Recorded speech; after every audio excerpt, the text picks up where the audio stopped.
Hi, my name is Himanshu, and in this video, I'm going to speak about three critical aspects of Geo's microlending platform prototype.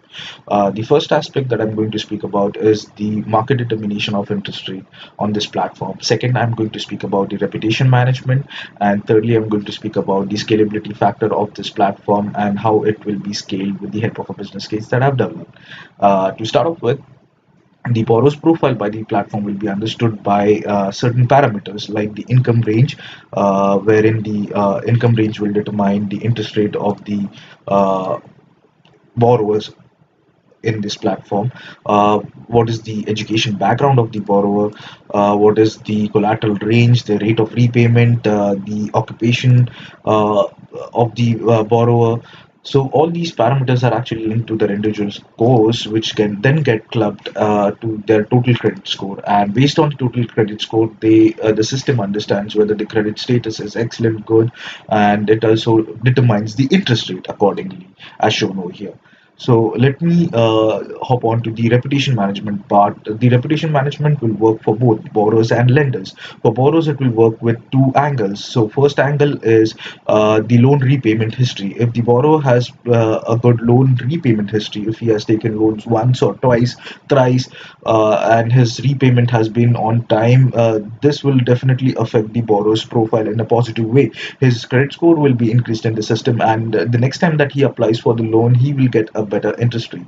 The second way the borrower's profile will be benefited is by the amount of valid users the borrowers generate.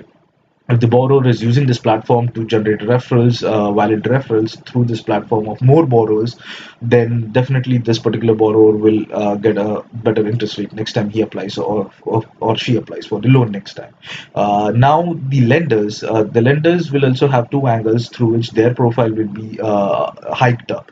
The first way of hiking up a lender's profile is with the help of an empathetic rating scale. So if a lender understands that a particular borrower is unable to make the repayment on time, and a lender has a good nature, then the probability of that lender giving an extension of time to this particular borrower who is struggling is high. And if he does that, or if she does that, then this lender profile will be highlighted in the system, and this lender will be shown to a larger pool of borrowers in this system.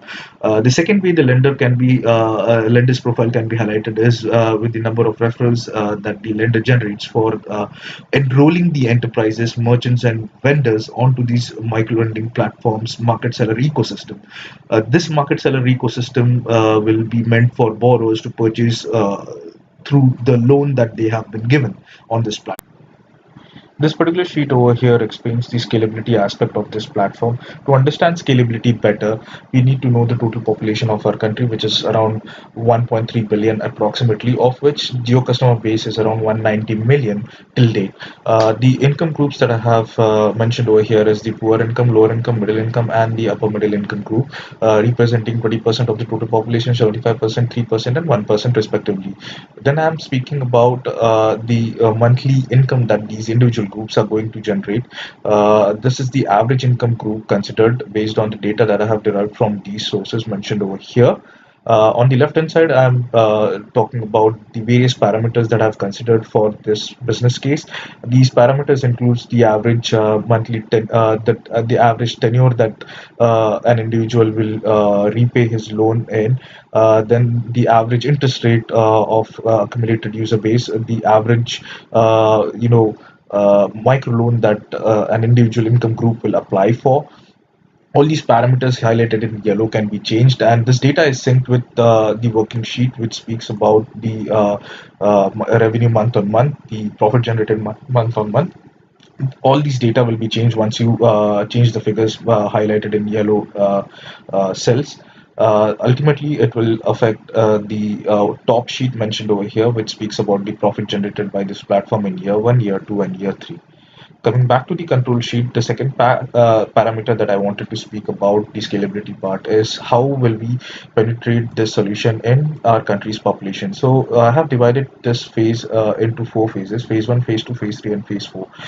Phase one, we will approach the geo customer base, which we know very well, and this penetration will be done with the help of SMS marketing, voice SMS, and in-app advertisement. These phases will either run one uh, one after the other, or it will run simultaneously depending on the business objective that we need to achieve. So once we are done with the phase one, the phase two will be to leverage the retail footprint of Reliance Group. There are a lot of retail entities under this group: Reliance Digital, Digital Mini Stores, Footprint, Fresh, there are websites like Agio.com, Jewel, etc. So all these retail entities of this particular group can be benefited from this platform. Imagine a customer coming and trying to purchase a product or service from these retail entities, and they're falling short of money, or falling short of budget, and they want to really apply for a better product or buy a better product. They can actually apply for a loan through this platform and be benefited with this loans, micro loan, and go for a better purchase. The third phase will be the referral program, which will be triggered through this platform. The borrowers will refer this particular solution. Borrowers will refer this particular solution in their known circle. And the fourth phase will be about how to penetrate to a non-geo audience. Now, this particular aspect will be about creating a very focused ad campaign through a data generated from the previous phases, where we will understand which area or which city is really buzzing with lenders, and which areas and which cities are buzzing with borrowers. Based on this particular data, we'll try to penetrate a healthy ad campaign. And then the last part of this sheet that I want to address from scalability aspect is that this particular platform will be available on web, iOS App Store, and Google Play Store. The application will be native in nature for better user experience, considering the future inclusion of market seller ecosystem that we are trying to create, wherein the borrowers will purchase from that market ecosystem. That's all from my side. Thank you for listening.